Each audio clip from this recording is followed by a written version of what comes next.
চণ্ডী ঠাকুর চরণ সেবা করত রামের, আর রামের চরণ সেবা করে পেয়ে গেল রাধা মাধবের কৃপা। বিল্লমঙ্গল একজন পতিতা বার বনিতা, চিন্তামণির চরণ সেবা করে রাধা মাধবের কৃপা পেল। জয়দেব গোস্বামী মা পদ্মাবতীর চরণ সেবা করে দর্শন পেয়ে গেল। কলিযুগে শ্রী শ্রী রামকৃষ্ণ পরমহংসদেব মা শারদার চরণ সেবা করল। কি করেনি? ভুরি ভুরি প্রমাণ। বিবেকানন্দ ভগ্নী নিবেদিতার চরণ সেবা করলো। তারা তো নারী ছিল বাবা, সব তারা তো পুরুষ নয়। তাহলে নারীকে এরা সাধনার জায়গায় বসিয়েছে, ভোগের জায়গা নয়। তাহলে রাবণ রাজা সীতামাকে চুরি করেছিল ভোগ করার জন্য নয়। ভোগ যদি করবে, রেখেছিল কোথায় সীতামাকে? বেশ অশোক।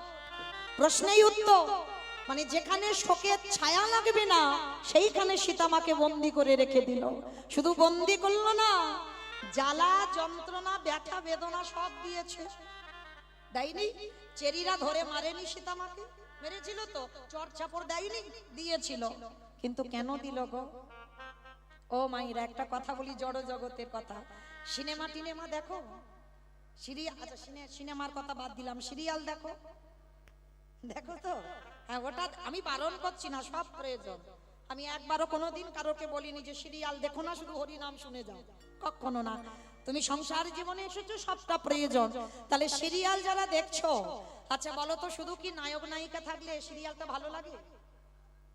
একটা ভিলেন লাগে, মানে মারামারি হবে, কাটাকাটি হবে, খুনোখুনি হবে, তবে তো সিরিয়ালটা জমে উঠবে, তাই না? আচ্ছা বলো তো, ভিলেন যখন কিছুতেই নায়ককে জব্দ করতে না পারে, শেষ পদ্ধতিটা কি নেয়? নায়িকাকে তুলে নিয়ে যায়। হ্যাঁ, নায়িকাকে যদি তুলে নিয়ে, বাবা শুধু তুলে নিয়ে যাবে না, জ্বালাবে, যন্ত্রণা দেবে, ব্যথা দেবে, বেদনা দেবে, কষ্ট দেবে, তাই না? যেটা জড়জগতের সিনেমাতে হয়, দেখি আমরা। তাহলে দেখেন, এই যে তুলে নিয়ে গেল, আর কি বাবা ভিলেনকে নায়কের কাছে যেতে লাগবে?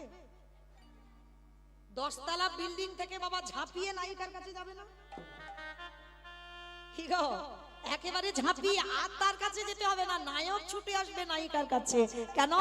ওই যে বসে বসে কাঁদছে, জ্বালা যন্ত্রণা হচ্ছে, একটা টান আছে না? তাহলে এইবার শাস্ত্রের দিকে, তত্ত্বের দিকে মিলিয়ে দেখেন, রামচন্দ্র যদি নায়ক হয়, আমার সীতামা যদি নায়িকা হয়, রাবণ যদি ভিলেন হয়, জব্দ করতে পারছে না তো রামকে, শেষে সীতামাকে তুলে এনেছে। শুধু তুলে আনলো না, চেরিরা জ্বালাচ্ছে, যন্ত্রণা দিচ্ছে। আর সীতারূপী নায়িকা যখন নায়কের নামে ধরে ধরে কাঁদে, আরে কি নায়ক রূপী রামচন্দ্র থাকতে পারবে? 7 সমুদ্র 13 নদী পার করে সোনার লঙ্কা পুরীতে আসবে। কি গো, আর কি যেতে লাগলো রাবণকে? ছুটে এলো রাম সোনার লঙ্কায়। আর রাবণের প্রথমা স্ত্রী মন্দোদরী মা, মন্দোদরী, আমি এমনি এমনি সীতামাকে আনিনি। কেন আনলাম জানো? যেদিনই আমার রাম আসবে, সেদিনে যদি আমার লঙ্কায় খরা দেখা দেয়। আমার খরা মানে কি গো? প্রচুর বৃষ্টি। খরা মানে অনেক বছর বৃষ্টি হয়নি, তাকে খরা বলে। হ্যাঁ, আর যদি খরা দেখা দেয়, সেই দিনে যদি আমার রাম আসে, বলো বলো মন্দোদরী, বলো কি দিয়েছ তুমি ধোয়াইবে? নিতাই গৌর হরিব হরিব। যেদিন রামচন্দ্র লঙ্কায় আসবে, সেদিনে কি দিয়ে বলো ধোয়াইবে? মন্দোদরী, আমি অত বোকা নয় তোমার মতো কেঁদে কেঁদে চোখের জল অপচয় করব। আমি জায়গায় কাঁদবো যেদিনই আমার রামে আসবে। যদি রাজ্যে জলে না থাকে, আমার চোখের জলে ছাড়ো আমি ধোয়াইব। নিতাই গৌর হরি বল হরি বল হরি বল।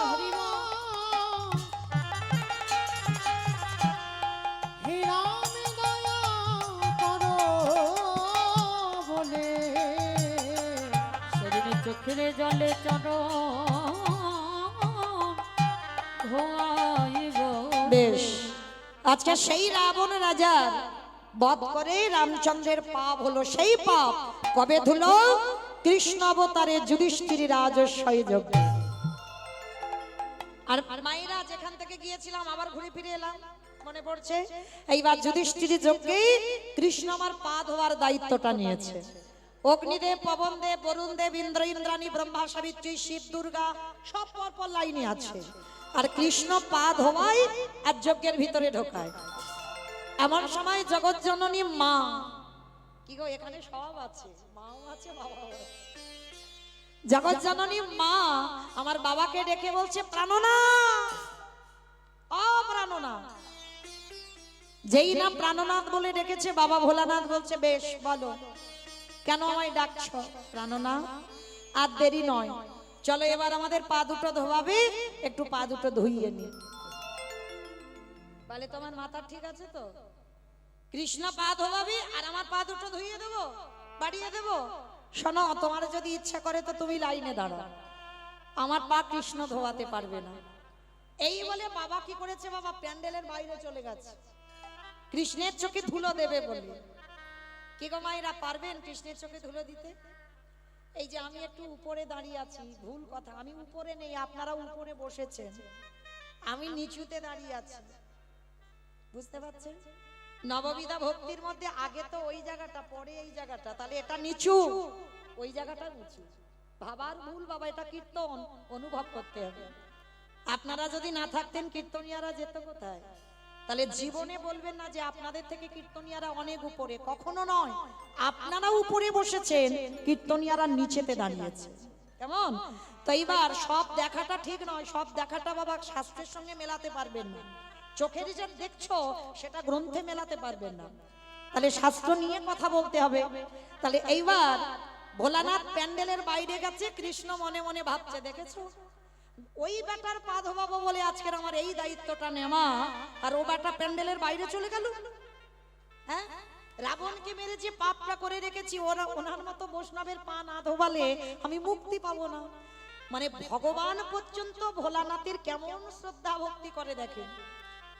রাবণকে মেরে যে পাপ করেছে, ভোলানাথের চরণ না ধোয়ালে বাবা পাপ মুক্তি পাবে না, সমাজকে শেখাচ্ছে। হ্যাঁ, এইবার কি করেছে? ভোলানাথ বাইরে চলে গেছে, ভগবান সবার পা ধোয়াচ্ছে।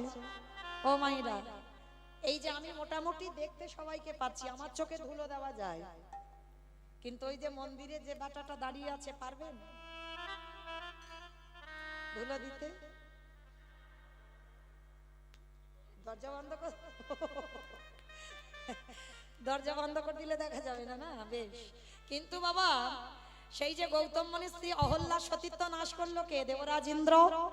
তাতে দেবরাজ ইন্দ্র অভিশাপ দিল, তো সর্বঙ্গে হবে ভোগ চিহ্ন। কান্নাকাটি করার পরে আশীর্বাদে হলো 1000 চোখ।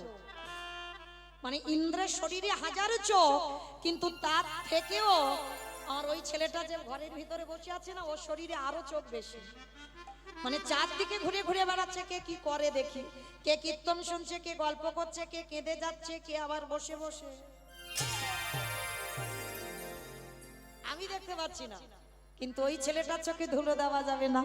এইবার ভগবান তো সবার পা ধোবাচ্ছে, আর আড়ালে ভোলানাথ গিয়ে মনে মনে ভাবছে, কি করা যায়, কি করা যায়, কি করে কৃষ্ণের চোখে ধুলো দেব। ভাবতে ভাবতে বাবা পিছনের প্যান্ডেলের পিছনে গিয়ে দুম করে একটা কুকুর হয়ে, বাবা পৃথিবীতে যত পশু পাখি আছে, কুকুরের থেকে প্রভু ভক্ত আর কেউ হবে না। আর কুকুর রূপটা ধারণ করে মনে মনে ভাবছে, দাঁড়াও এইবার আমি ওই কৃষ্ণের পায়ের তলা থেকে গলে ভিতরে চলে যাব।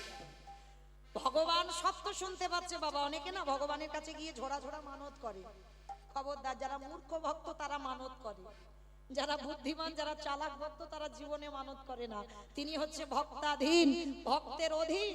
তাহলে প্রয়োজন লাগে না কিছু বলতে, অন্তর্যামী সব জানতে পারে তোমার মনে কি চলছে। তাহলে কেন আমি কষ্ট করে ভগবানের কাছে বলবো, ঠাকুর আমার ছেলের একটা চাকরি দাও? কেন বলবো? আমার সংসার যেন সুখের হয়। প্রয়োজন নেই, তোমার মনের কথা সে তো ঠিক জানে। তুমি কর্ম যদি ঠিক করো তবে তো তোমার ভগবান ফলটা দেবে, তাই না? আর কর্ম ঠিক নাই, শুধু আঁচল পেতে চেয়ে যাচ্ছ, আমায় দাও, আমায় দাও, আমায় দাও, দেবে বলে মনে হয়? ভগবান শুনতেই পাচ্ছে না। হ্যাঁ, এইবার লক্ষ্য করেন, এইবার ভোলানাথ পিছনে মনে মনে ভাবছে কৃষ্ণের পায়ের তলা থেকে গলে যাব। ভগবান সব শুনতে পাচ্ছেন আর ইচ্ছা করে পা দুটো ফাঁকা করে সবার পা ধোয়াচ্ছে। আর ভোলানাথ পিছন থেকে এসে সবে মাথাটাকে, আর যেই না মাথাটা দিয়েছে কৃষ্ণ দুটো হাত নিয়ে একেবারে দেখ কেমন লাগে। এইবার যেই না কানের কাছে চেপে দিয়েছে, কুকুর কি করবে? কেউ কেউ করবে না, বারবার বলছে কৃষ্ণ ছেড়ে দে, কৃষ্ণ ছেড়ে দে, কৃষ্ণ ছেড়ে দে। বলে ছাড়বো, বলে ধরি নাই। হে বৈষ্ণব গোসাই, হে বৈষ্ণব গোসাই, তোমার মতো বৈষ্ণবের দুটো চরণ ধরলে বোধহয় কম হতো, তাই তো কৃপা করে করুণা করে আমার জন্য এক্সট্রা দুটো জুড়ে দিয়েছো। বাবা বুঝতে পেরেছো? শিব ঠাকুরের কটা পা? দুটো পা। আর কুকুরের কটা পা? পাঁচটা, চারটে পা। ভগবান বলছে হে বৈষ্ণব, তোমার মতো বৈষ্ণবের দুটো পা ধোয়ালে আমার জীবনে বুদ্ধি কম হতো, ওই জন্য তুমি আমার জন্য আরো এক্সট্রা দুটো জুড়েছো। এবারে দাহু দাহু ছোট তুমি বাজাইয়ে দাও। বলে হরি বৈষ্ণব গোসাই, দাও দাও চরণ, বাড়াই দাও। বলি আরে বছর ছাড়ব না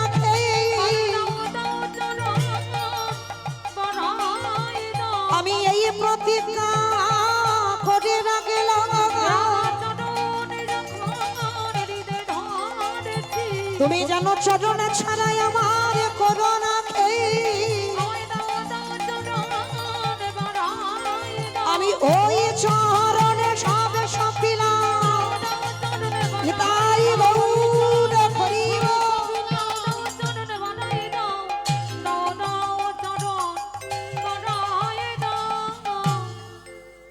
এইবার ভগবান কি করেছে, মোটা দড়ি নিয়ে কুকুরটাকে বেঁধেছে। আর বাঁধলে কি হবে মা? চারটে পা শুধু ছটফট করছে। ভগবান বলে এবার পায়ের ব্যবস্থা করতে হবে। এইবারে দড়ি দিয়ে কুকুরের চারটে চরণ বেঁধে দিয়েছে। এইবারে যেই না চরণ চারটে বেঁধে দিল, এইবার অবস্থাটা দেখো। ভোলানাথ ধুলাই গড়াগড়ি দিয়ে বলছে কৃষ্ণ আমি অন্যায় করেছি, আমি ছেড়ে দে। চুপ, কথা হবে না, খালি দেখে যাও। যারে ধরি তারে ছাড়ি না, যারে ছেড়ে দিই এ জীবনে ধরি না। ভালো করে বুঝে নাও, যারে ধরে ভগবান তারে ছাড়ে না, আর যারে ছেড়ে দেয় এ জীবনে তারে ধরে না। তো এইবার যেই না চরণ দুটো ধরে ভগবান বলছে দাঁড়াও, সবার পা ধোয়াচ্ছে ঘটিতে করে জল দিয়ে। আর বৈষ্ণবের বেলা কি করেছে জানো? খালে বিলি নদী নালারা জলে নয়, কৃষ্ণ দয়াময় আমার আজ চোখের জলে এ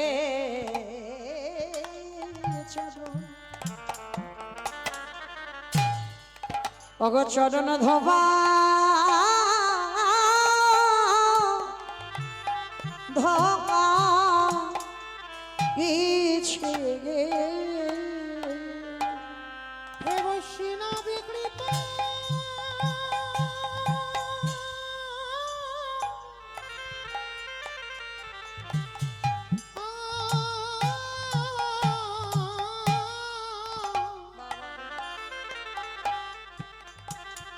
হে বৈষ্ণব কৃপা কৃপা করো বলে আজ চোখের জলে রাধে রাধে চরণ ধোয়া ধোয়াইছে। বেশ। ভোলানাথে বলল কৃষ্ণ রে আগত কলিযুগে আমি আর শিব হব না, শিব হব না, আমি হব অদ্বৈত আচার্য গোসাই। সেই জায়গাতে ঘুরে ফিরে এলাম আবার ফিরে। তুই হবি আমার নদী আর নিমাই, আমি 12 বৎসরে তুলসী ভাষায় তোকে ডাকবো। তুই গোলক ধাম থেকে চলে আসবি নদী আই ভুলকে। আরে যেদিন তোর সঙ্গে আমার সাক্ষাৎ হবে আজ যেমন রাজস্বয়ে যজ্ঞে তোর চোখের জল আমার চরণে দিলি, যেদিন নদী আয় আসবি আমি কথা দিলাম কৃষ্ণ, আজ যেমন তোর কাছে আমি ঋণী হলাম, তোর চোখের জল এই কুকুরের চরণে পড়ল, যেদিন তুই নিমাই হবি, যেদিন আমি অদ্বৈত আচার্য গোসাই হব, তোরে থেকে 52 বছরের বড় হব, যেদিন তুই আর আমি দুজনে মুখোমুখি হব, ওরে এমনি করে চাঁদ আমি ধোবাইব, যেদিন নিতাই গৌর হইব। নিমাই হবি, এমনি করে চরণ ধোয়াইব। সেদিন কেঁদে ঋণ শোধ করিব, আমি প্রতিজ্ঞা করে রাখলাম। সেদিন আমি কেঁদে জগৎ ভাসাইব, আমি প্রতিজ্ঞা করে রাখলাম। সেদিন আমার চরণ ছাড়া যেন করিস না ভাই, আমি প্রতিজ্ঞা করে রাখলাম। বলি ওই চরণে জানাই রাখলাম প্রতিজ্ঞা করে হরি ও। করিস না এমনি করে চরণ ধোয়াইব, এমনি করে চরণ ধোয়াইব। আস্তে তাহলে মায়েরা আপনারা আমরা অনুভব করতে পারলাম সেই বৈষ্ণব বাবা ভোলানাথ কলিযুগে হলো অদ্বৈত আচার্য গোসাই, শুধু গোসাই হলো না, আজকে সেই গোসাইয়ের চরণে সচিমা অপরাধ করেছিল। কি অপরাধ? ওই অদ্বৈত আচার্যের প্রণামে সচিমার প্রথম গর্ভে 8টা কন্যা সন্তান মারা যায়, 8টা মেয়ে মরে গেছে। প্রথম বড় ছেলে বিশ্বরূপ তাকে প্রণাম করলো, সন্ন্যাসী হয়ে গেল। বড় ছেলে নিমাই এলো, তাকেও প্রণাম করলো, 24 বছর বয়সে নিমাই সন্ন্যাসী হলো। আর তখনই আমার সচিমা রেগে গিয়ে বলেছিল অদ্বৈত আচার্যকে, ও অদ্বৈত নয়, ও হলো দ্বৈত। কি বাবা এইটুকু কথা, কারণ যার প্রণামে আমার মেয়ে ছেলেগুলো চলে গেল ও অদ্বৈত নয়, ও হচ্ছে দ্বৈত। আর এইটুকু কথায় সচিমার হয়ে গেল মহা মহা অপরাধ। যতদিন না বৈষ্ণব ক্ষমা করবে ততদিন অপরাধী থাকবে। আজকের নিমাই দাদা নিতাই চাঁদকে বলল, দাদা আমার মা ঘোর পাপ করে রেখেছে, যতদিন না অদ্বৈত ক্ষমা করবে ততদিন আমার মা মুক্তি পাবে না।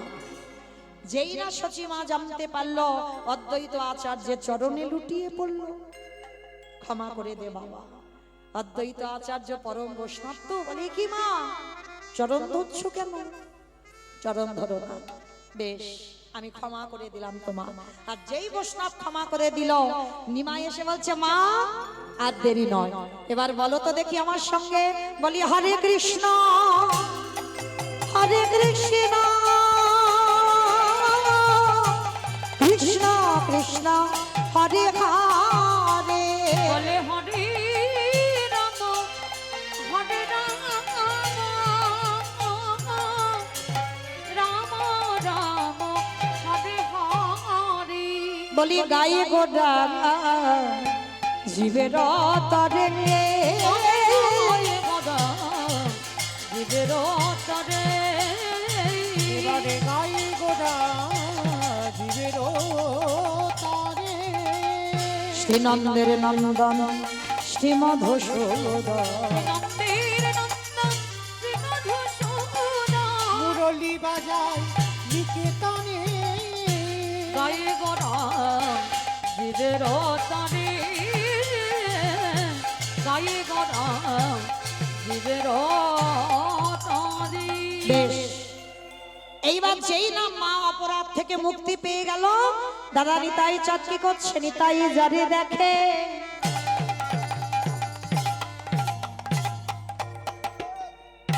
তারে বলে দন্তে তৃণ ধরি উলুধ্বনি।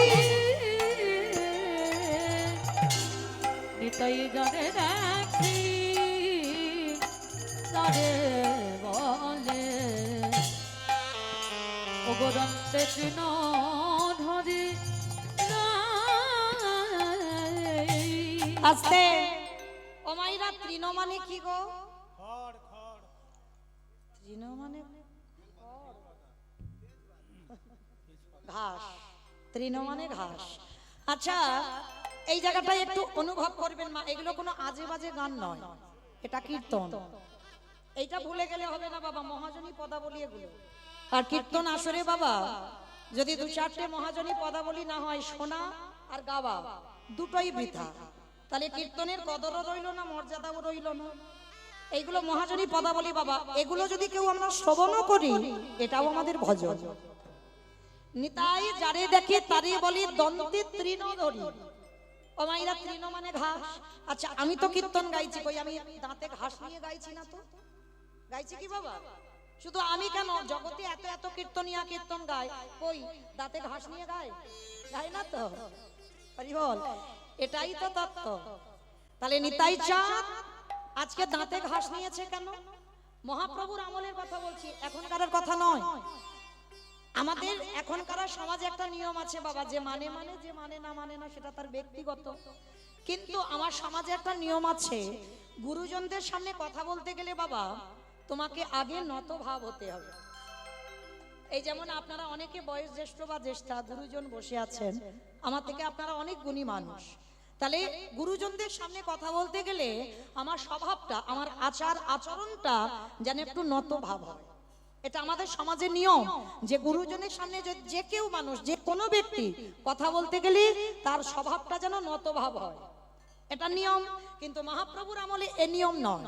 মহাপ্রভুর আমলে নিয়ম ছিল দাঁতে ঘাস নিতে হবে। মানে আমি যে কথাটা বলছি বিনতার সহিত বলছি, আমি নম্রতা হয়ে বলছি, আমি কথাটা সত্যি বলছি, তার জন্য আমাকে দাঁতে ঘাস নিতে হবে। রূপ গোস্বামী, সনাতন গোস্বামী যখন প্রভুর চরণ আশ্রয়ে গেল, তখনও দাঁতে ঘাস নিয়েছিল। নিতাই চাঁদ হরিনাম দিচ্ছে, দাঁতে ঘাসটা নিয়েছে কেন? সমাজকে বোঝাতে চাইল আমি যে কথাটা বলছি সত্যি বলছি, আমি যে কথাটা বলছি বিনতার সহিত বলছি। ওই জন্য মহাজনী পদাবলীতে বলছে, নিতাই যারে দেখে তারে বলি দন্তে তৃণ ধরি, নবদ্বীপের অলিতে গলিতে।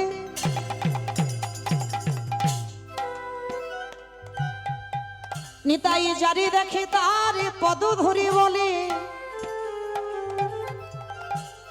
তোদের ঘরে আমি বাসনে মেজে দেব।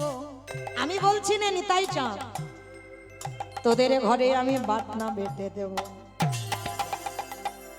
তোদের ঘরে আমি কাপড়ে কেচে দেব, তোরা যাহা বলবি আমি তাই করে দেব। আজকে মাইনে দিতে হবে না, কিচ্ছু মাইনে দিতে হবে না, কিন্তু তোদের একটা কাজ করতে হবে। কিছু আমি মাইনে নেব না, সংসারের যাবতীয় কাজ আমি সব করে দেব প্রত্যেকের ঘরে ঘরে গিয়ে। তবে তোদের একটা কাজ করতে হবে। কি কাজ? তোরাই আমারে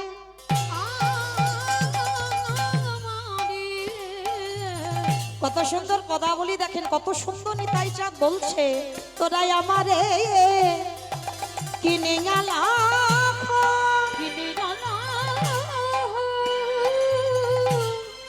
মানে তোরা আমাকে কিনে নে, কিচ্ছু মাইনে দিতে হবে না, তবে বিনিময়ে একটা কাজ করতে হবে। কি কাজ গো? একবার বলো গৌর হরি হলুদ ধরি,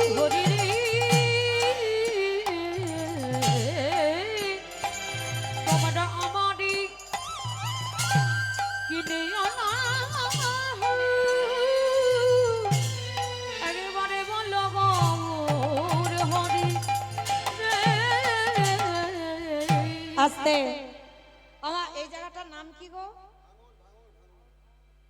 ভাঙড়, তাই তো? ভাঙড় বাজার। বেশ। আচ্ছা, নিতাই চাঁদ আপনাদের এই ভাঙড় বাজারে এসেছে, এসে কি করেছে জানো? পাইকারি বলে পাইকারি, বাজারের কীর্তন তো ওই জন্য বলছে পাইকারি বলে পাইকারি। আচ্ছা বাবা, এখানে ওই সবজি আড়ত হয় তো? সবজি আড়ত। বেশ। আচ্ছা, যখন এক জায়গায় সবজি দেওয়া হয় তাকে কি বলি আমরা?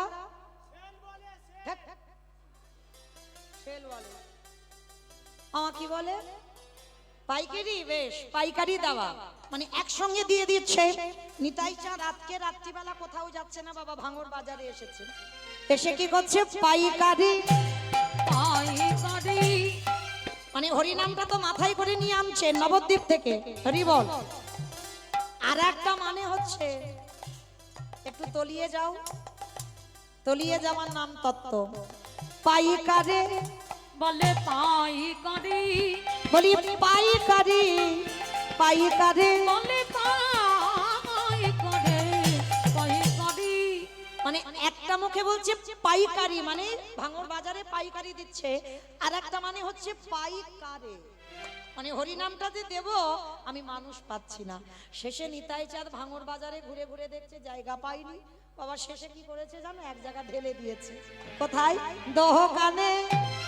দোকানি ওই দোকানে ওই দোকানি পানের দোকান, ফুলের দোকান, মুদিখানা দোকান, স্টেনারি দোকান, জামা কাপড় দোকান, কোন দোকানে দিল গো মা?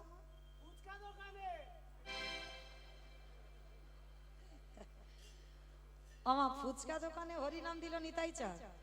না, কোথায় দিল গো মা? বাহ, দেখেছো আমি গাইবো কি, আমার থেকে বেশি মুখস্থ। হরি বল, দণ্ডবত প্রণাম, মানে আমার থেকে আপনারা অনেক গুণী মানুষ। তাহলে দেখেন ভগবান এসে এক জায়গায় ঢেলেছে, কোথায়? দোকানে।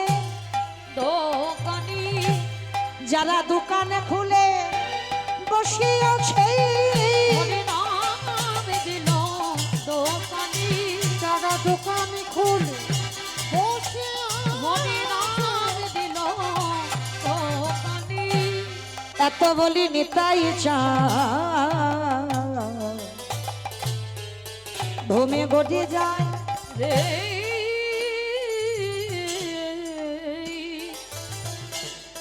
এত বলি নিতাই চাঁদ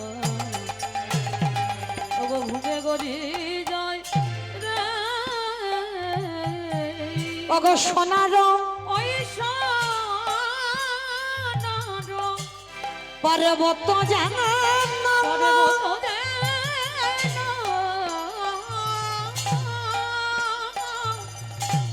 আজ ধুলাতে লুটাই রে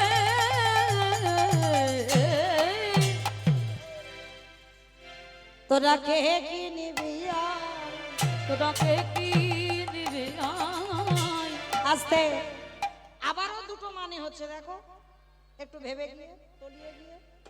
কে কি মানে কে কিনবি, কে কি নিবি আর? তোরাকে কি নিবে আয় ওই না গোলকের অমূল্য ধন, ওই গোলকের অমূল্য ধন নিতাই দারে দারে বিলাইছে, ও নিতাই দারে দারে বিলাইছে। বলি হাতে ধরে পায়ে ধরে, বলি হাতে ধরে পায়ে ধরে, মুখে হরি হরি হরি বলে তাই গৌর হরি বল হরি বল হরি বল।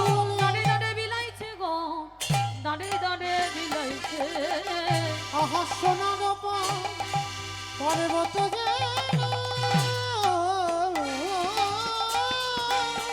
ধুলাতে লুটায়। আজ ধুলাতে হেন অবতারে যার রতি না জন্মিল, রতি না জন্মেল ওগো দাসী লোচন বলে সেই পাপী এলো আর যায়। এলো আর গেল দাসীলোচন বলে এই পাপি এলো না গেল রে লোচন বলে লোচন বলে লোচন বলে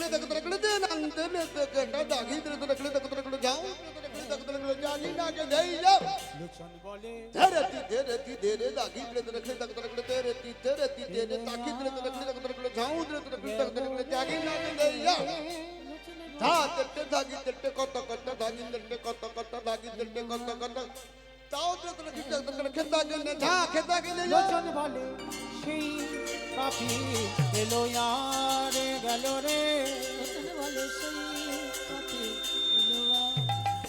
রে লোচন বলে সেই পাপি এলো আর গেল রে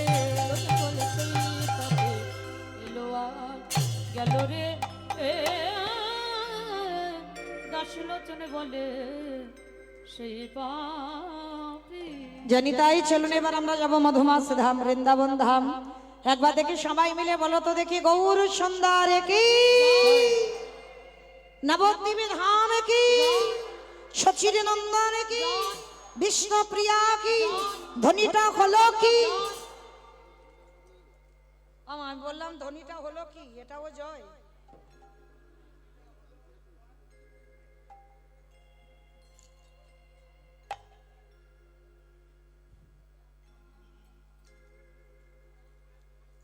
যে রাধে একটা কথা বলে নি আজকের এই লীলা কীর্তন পরিবেশনের জন্য যারা ব্যয়ভার বহন করছেন পিতা ঈশ্বর কালীচরণ পাল ও মাতা ঈশ্বর হারানী বালা পালের আত্মা শান্তি কামনায় পুত্র সমীর কুমার পাল ও তার পরিবারবর্গ কালিকাপুর যাই হোক যারা আমার এই লীলা কীর্তনের ব্যয়ভার বহন করছেন আমার হৃদয়ে যতটুকু কৃষ্ণ প্রেম ভক্তি আছে আমার রাধারানীর চরণে প্রার্থনা করব রাধে ভক্ত যে মনের বাসনা কামনা নিয়ে এই লীলা উৎসর্গ করেছেন রাধারানীর চরণে ভক্তের মনোবাসনা যেন আমার রাধারানী পূরণ করে দেন নিতাই গৌর প্রেমানন্দে হরি বল হরি বল হরি কই দেখি সবাই একবার নিতাই চাঁদ গৌর চাঁদের মতো হাত দুটো তোলো দেখি একবার সবাই কই আমার দাদা ভাই বাবা ঠাকুর ভাইরা যারা আছেন সবাই একসঙ্গে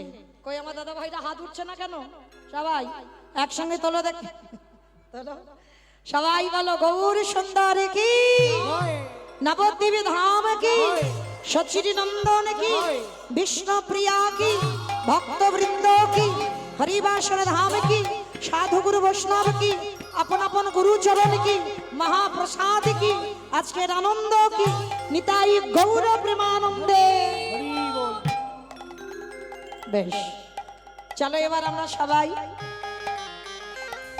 একটু বৃন্দাবনে যাই কি গো যাওয়া হবে তো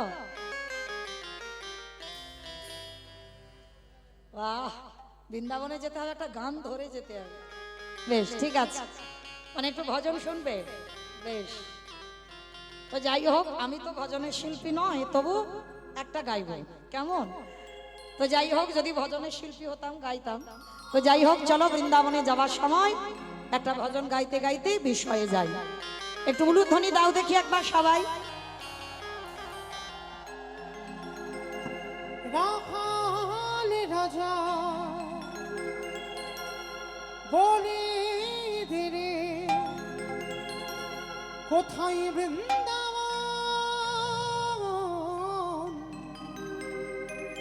শ্যামী কুণ্ড রাধা কুণ্ড গিরি গোবরে রাখাল রাজা বলি দিদি কোথায় বৃন্দাবন শ্যামে কুণ্ড রাধা কুণ্ড গিরি গোবর্ধন রাখাল রাজা বলে দিদি কোথায় বৃন্দাবন শ্যামী কুণ্ড রাধা কুণ্ড গিরি গোবরে রাখাল রাজা বলি দিদি কোথায় বৃন্দাবন শ্যামে কুণ্ড রাধা কুণ্ড গিরি গোবর্ধন ওই ভাগ্যবতী সুজনাই উজানে বয়ে যায় কেশি ঘাট এবং শিবর আছে শ্যামরা ভক্তবতী সুজমনা উজানে বয়ে যায় কেশি ঘাট এবং শিব আছে সাগরে আমি আর আমার সম্প্রদায় যাব আপনারা যাবেন না সবাই যাবে বাহ যারা যারা যাবেন একবার এই কান মুলে বলছি মা কালী দিব্যি আর বলবো না সবাই দেখে হাত দুটো একটু আমার সঙ্গে তোলো একসঙ্গে তালে তালে করো তালি কেমন সবাই ভাগ্যবতী সুজনাই উজানে বয়ে যায় কেশি ঘাট এবং শিবর আছে শ্যামরা ভক্তবতী সুজমনা উজানে বয়ে যায় কেশি ঘাট এবং শিব আছে সাগরে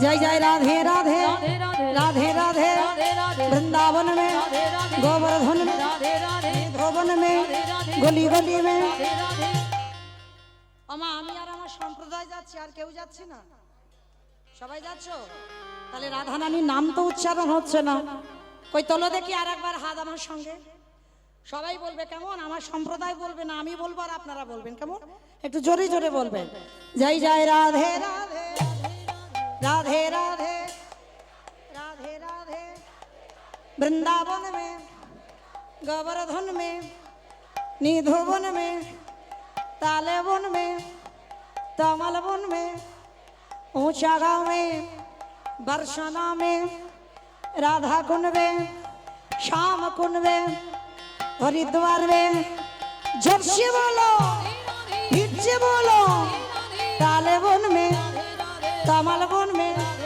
प्रेम से बोलो भाव से बोलो जोर से बोलो माँ के बिहारी রাখালে রাজা বলে দেবে কোথায় বৃন্দাবন রাধা কুন্দ শ্যাম কুন্দ গিরি গোবর্ধন শ্যামে কুণ্ড রাধা কুণ্ড গিরি গোবর্ধন শ্যামে কুন্দ রাধা কুন্দ গিরি গোবর্ধন प्रेम से बोलो राधा रानी की জয়টা ঠিক হলো দূর এইটুকু নাকি আওয়াজ এত ভক্ত আওয়াজ এত কম কেন আচ্ছা মা তোমাদের এই ভাঙড় বাজারে শাশুড়ি বৌমাতে ঝগড়া টগড়া হয় না হয় না হয় একটু আমার ডায়মন্ডে কম হয় এখানে একটু বেশি হয় বা এখানে কম হয় ওখানে বেশি হয় আচ্ছা বেশ আচ্ছা দেখি মাইরা গলাটা ছেড়ে একবার দাও তো দেখি ওই শাশুড়ি বৌমা ঝগড়ার সময় যে গলাটা বার হয় একটু জোরে দাও কেমন তখন তার ভাসুর শ্বশুর এসে গেলে ও থামে না আওয়াজ ওই আওয়াজটা বের করো বলো রাধা রানী কি তার মানে ঝগড়া হয় वृंदावनेश्वरी की जमुना मैया की नंदो गांवों की ऊंचा गांवों की बरसानमों की भक्त वृंदों की हरिवासर धाम की साधु गुरु वैष्णव की अपन अपन गुरु चरण की निताई गौर प्रेमानंदे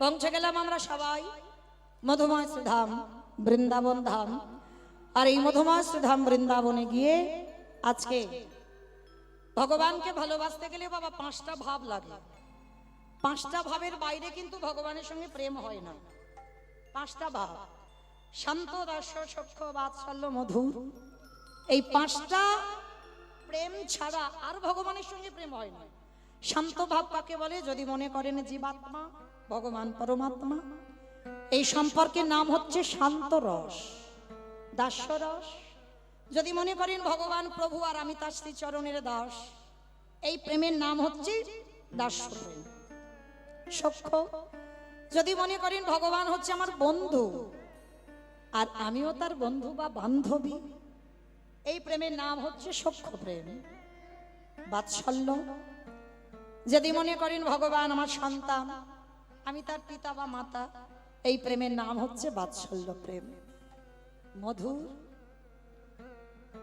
এই চারটে প্রেম সোজা কিন্তু এই মধুরটা এখানে এত ভক্ত আছে যারা দাঁড়িয়ে আছেন বসে আছেন আমি কীর্তনিয়া সম্প্রদায় একটা মিলবে কি তার সন্দেহ কোটিতে গুটি এটা আমার কথা নয় বাবা চৈতন্য চরিতামৃত গ্রন্থে কবিরাজ গোস্বামীপাদের কথা কোটিতে গুটি একটা মিলবে কি তা সন্দেহ এই মধুর রসের ভক্ত এই মধুর রসের ভক্ত তাদের বলে বাবা যদি ভগবানকে মনে করো প্রিয়তম আর আমি তার প্রিয়তমা বা প্রিয়তম এই প্রেমের নাম হচ্ছে মধুর প্রেম বেশে ছিল শ্রীমতী রাধা ঠাকুরানী বেশে ছিল মীরাবাই এই এদের চরিত্র যারা জানেন শোনেন এদের স্বামী ছিল সংসার ছিল শাশুড়ি ছিল ননদী ছিল পরিবার ছিল সব ছিল কিন্তু গিরিধারীর চরণে দেহ মন প্রাণ একেবারে সমর্পণ করে দিল কি গো মায়েরা পারবেন সংসার জীবনে থেকে ভগবানের চরণে দেহ মন প্রাণ একেবারে সমর্পণ করে দিতে? একজন ভক্ত হাত তুলে বলতে পারবেন আমি পেরেছি?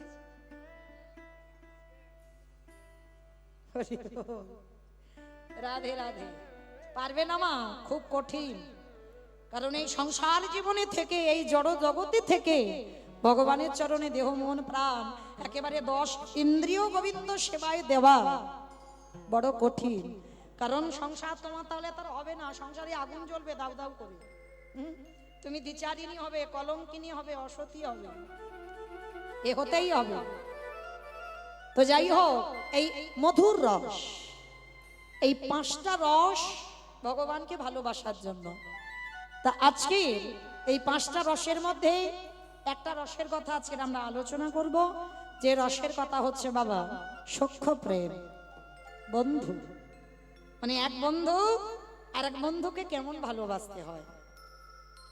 কি গো মাইরা, দেখবেন বাজারে গিয়ে গল্প করার বন্ধু পাবেন, আত্মীয় পরিজনের বাড়ি যাবার বন্ধু পাবেন, কিন্তু কীর্তন আসরে আসবার বন্ধু খুব দুর্লভ। সৎসঙ্গ, একটা কথা মনে রাখবেন, সঙ্গ করতে হবে বাবা, বেছে করতে হবে। সঙ্গ যেটা করছো ভেবে করো, না হলে তোমার ওই পিতামহ ভীষ্মের মতো দশা হয়ে যাবে। 58টা দিন সরসজ্জা। কেন?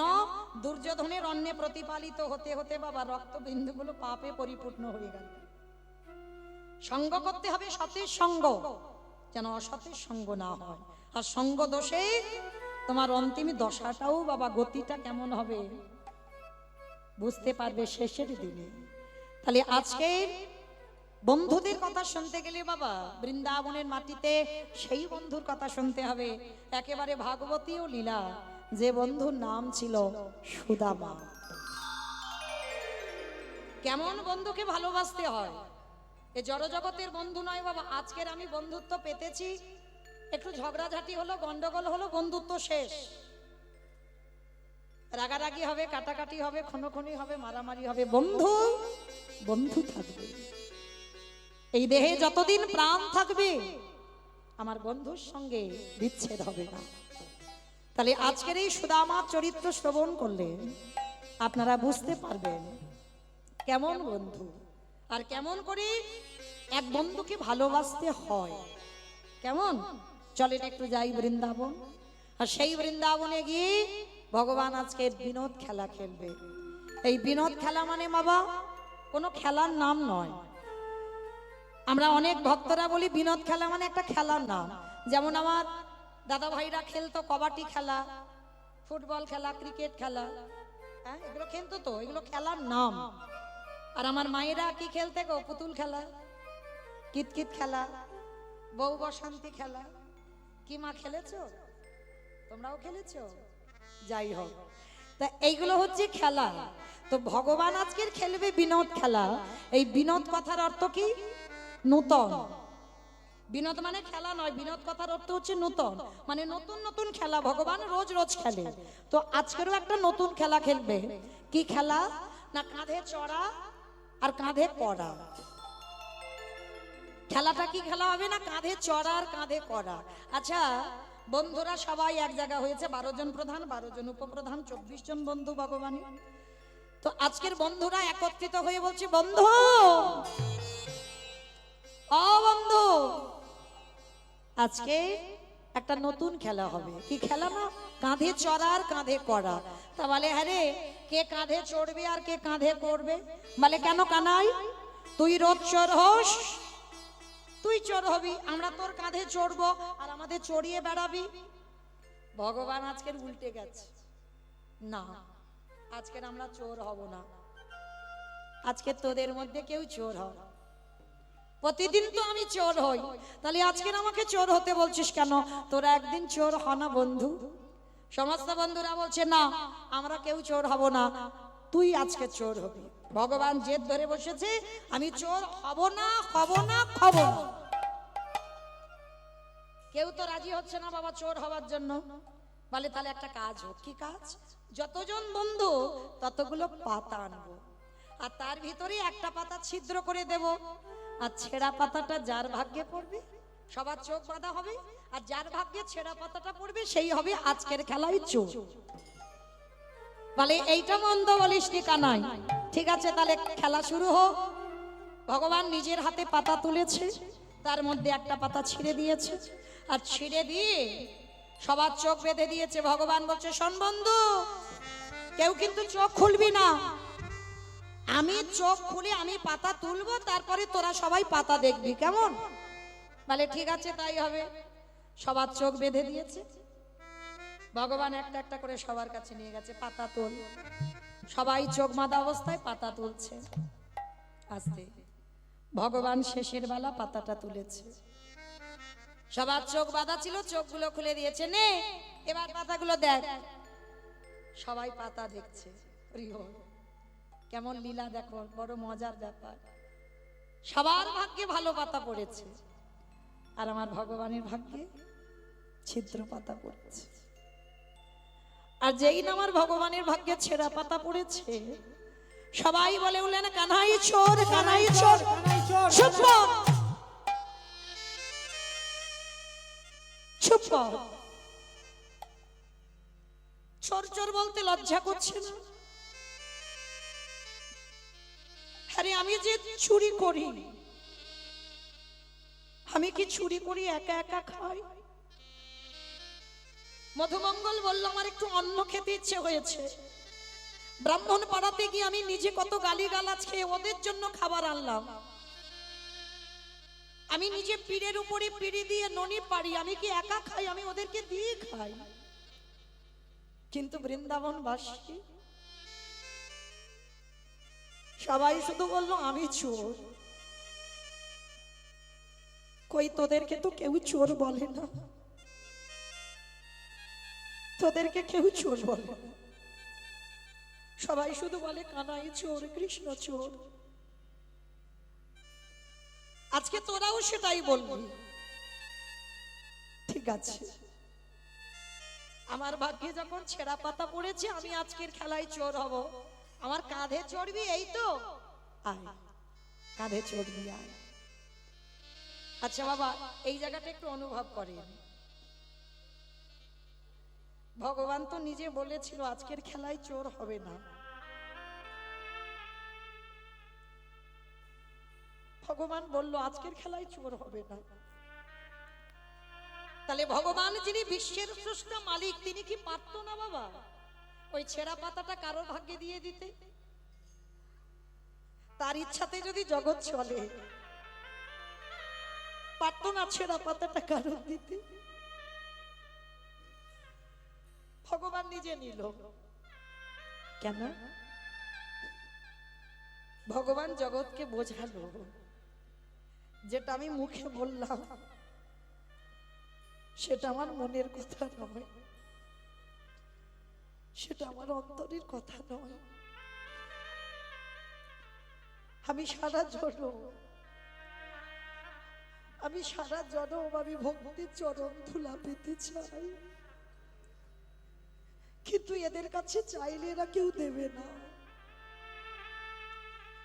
তাই তো আমি ছলনা করে আজকের খেলায় চোর হলাম। কেন? আজকের খেলার পণ হচ্ছে কাঁধে চড়া আর কাঁধে করা। আর আমি যখন কাঁধে চড়াবো,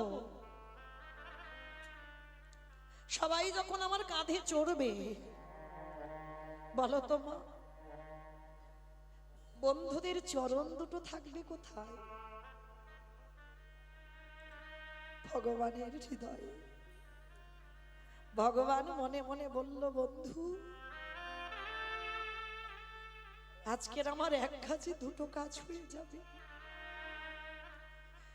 খেলার আনন্দ হবে, আর ভক্তির পদধূলাটা আমার অঙ্গে লেপন হবে।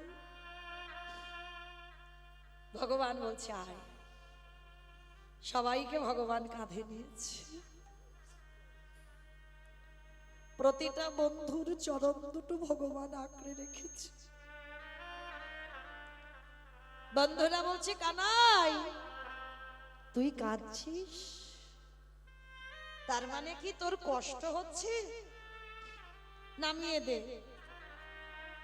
আমরা বুঝতে পারছি না তুই আমাদের চরণ দুটো ধরে এরকম কাঁদছিস, তার মানে তোর খুব কষ্ট হচ্ছে। কি গো মায়েরা, আপনারা কি বলেন, ভগবান কষ্টের জন্য কাঁদছে? ভগবান মনে মনে ভাবছে, ভক্ত সবাই শুধু আমার কাছে চাইতে শিখেছে, বিনিময়ে আমাকে কেউ কিছু দিতে শিখে।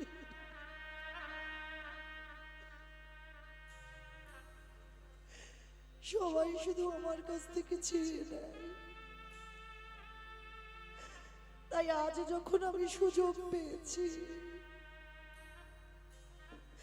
আজকেরও আমি কায়দা করে চুরি করে নেব। আমি যে ভক্ত বড় নিতাই গৌর প্রেমানন্দে হরি বল, হরি বল, হরি বল।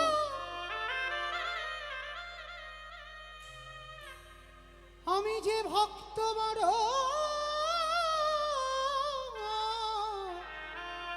ভালোবাসি,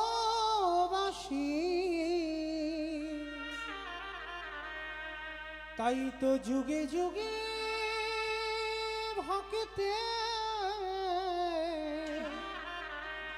ভক্তের কাছে আসি। ভগবান সবাইকে কাঁধে চড়িয়েছে মা। ভগবানের বদনটা যেন কালো হয়ে গেছে। কৃষ্ণ কালো নয় বাবা, কৃষ্ণ কালো নয়। যারা রূপ বর্ণনা শুনেছেন, ভগবানের রূপ বর্ণনাতে বলছে ভগবানের রূপটা হচ্ছে কোটি সূর্য সম। কোটি সূর্য মানে আকাশে একটা সূর্য ওঠে, তার দিকে একটা সেকেন্ড তাকিয়ে দেখবেন, একটা ফর্সা মানুষের দিকে তাকিয়ে দেখবেন, সূর্যের দিকে তাকিয়ে তারপরে তার দিকে তাকাবেন, কালো হয়ে যায়। ভগবানের রূপ হচ্ছে কোটি সূর্যের মতো। তাহলে একটা সূর্যের দিকে তাকালে যদি বাবা একটা ফর্সার মানুষ কালো হয়ে যায়, তাহলে কোটি সূর্যের দিকে তাকালে দশা কেমন হবে? তাই মহাজনেরা লিখে দিল কৃষ্ণ কালো, কালো নয়, কোটি সূর্যের মতো তার জ্যোতি। তো আজকে সেই ভগবান সবাইকে কাঁধে চড়েছে। এইবার একজন বন্ধু দূরে দাঁড়িয়ে আছে, এই বন্ধু কাঁধে চড়বি না? না, এরা জানে না তোর কাঁধে উঠেছে। আমি তো জানি তুই কি আর আমি কে, আমি চড়বো না। এই সবাই চড়েছে, তুই চড়বি না কেন? আয়, আমি নিচু হচ্ছি, আমার পিঠে ওঠ। পিঠেতে উঠবে না। সে বন্ধুটা কে গো? সুদামা। ভগবান বলল, সুদামা ওরে আয়া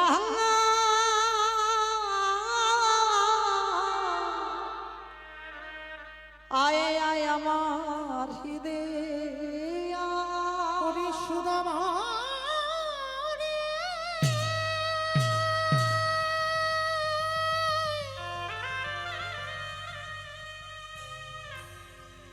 একেবারে আয় আমার হৃদয়ে আই রে, ওরে সুদামা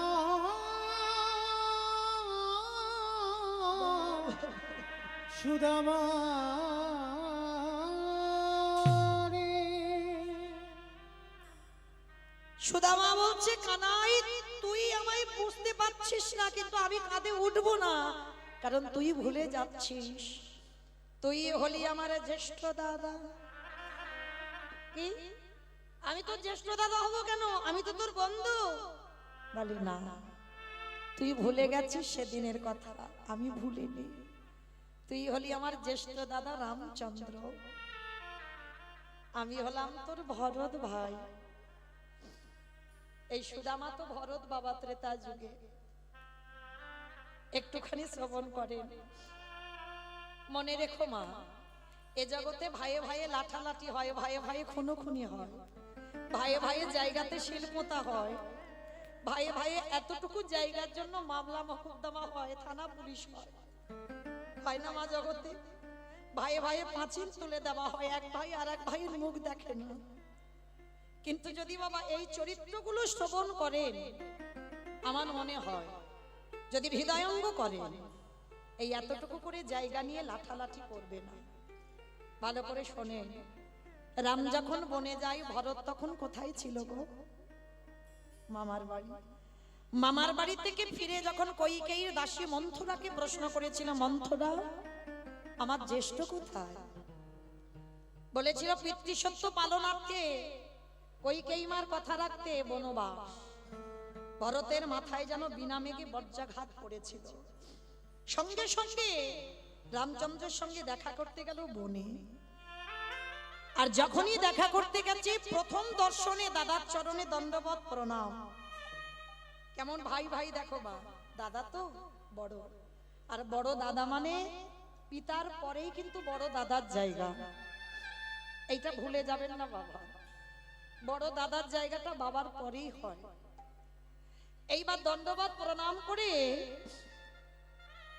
রামচন্দ্র যেই না দেখেছে ভাই এসেছে, ভরত কিরে ভাই এখানে এসেছিস কেন? তুই শুনিসনি পিতৃসত্য পালনার্থে কইকেয়ী মার কথা রাখতে আমি বনবাস।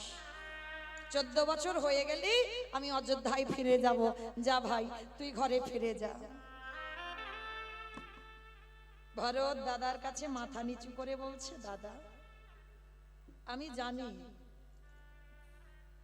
যে মার কথা রাখতে বনবাসী হয়, যে বাবার কথা রাখতে বনবাসী হয়, সে কোনোদিন একটা ভাইয়ের কথা শুনে অযোধ্যায় ফিরবে না। রাম বলছে, জানিস তো তাহলে এলি কেন ভাই? দাদা তোমাকে দুটো প্রশ্ন করব বলে এসেছি। জানি আমার সাজে না তোমাকে প্রশ্ন করার, তবু আমি জানতে চাই।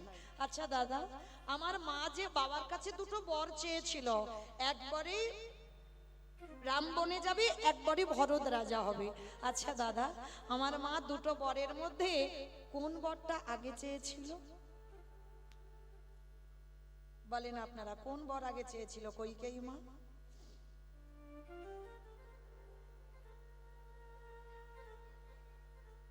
ভরত রাজা হবে।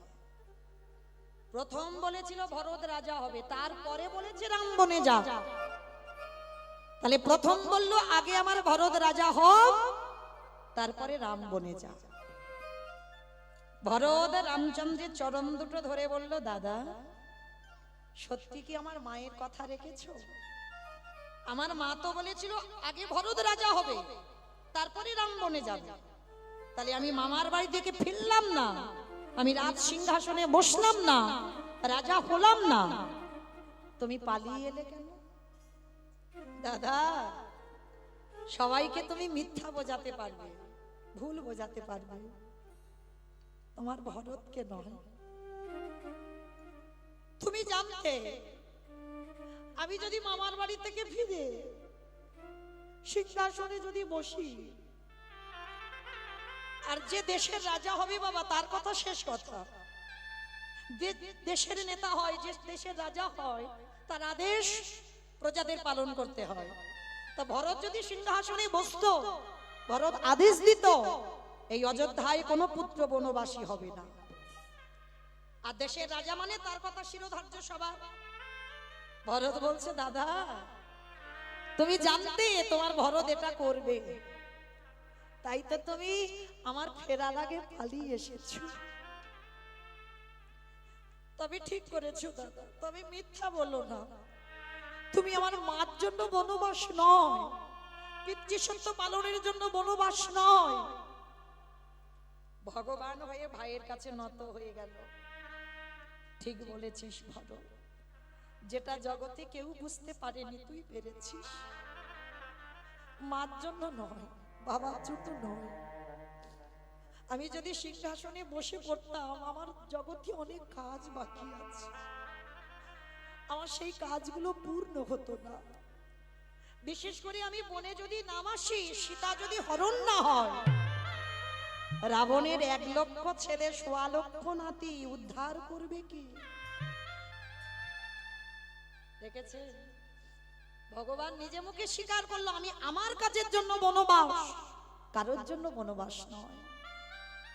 ভরত করজোর করে বলল, দাদা বেশ, তবে একটা কথা বলে যাই, তোমার জন্য আমি 14 বছর অপেক্ষা করব।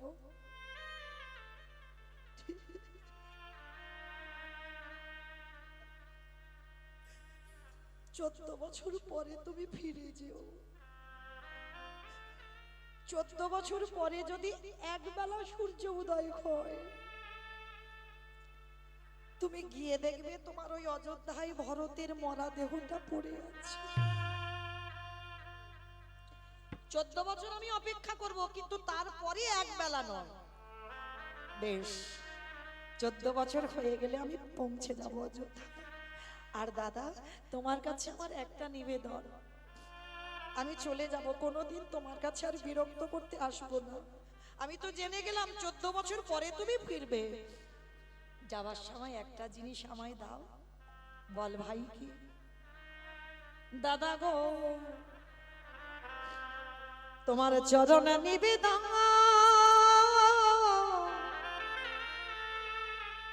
তুমি তোমার চরণের খরম যুগ আমায় দাও। আমি আর তো কিছু নিতাই গৌর প্রেমানন্দে হরি বল, হরি বল। আমি আর তো কিছু চাহি না দাদা, তোমার খরম যুগলে আমায় দান করো। 14 বছরে যে জায়গাটা তোমার জায়গা, সে জায়গায় আমি বসতে পারি না দাদা, তাই সিংহাসনে তোমার খরম যুগলে রাখবো। আর ধুলার পরে পরে আমি 14টা বছরে তোমার খরম সেবা করব। দাদা গো, নিতাই গৌর প্রেমানন্দে হরি বল, হরি বল।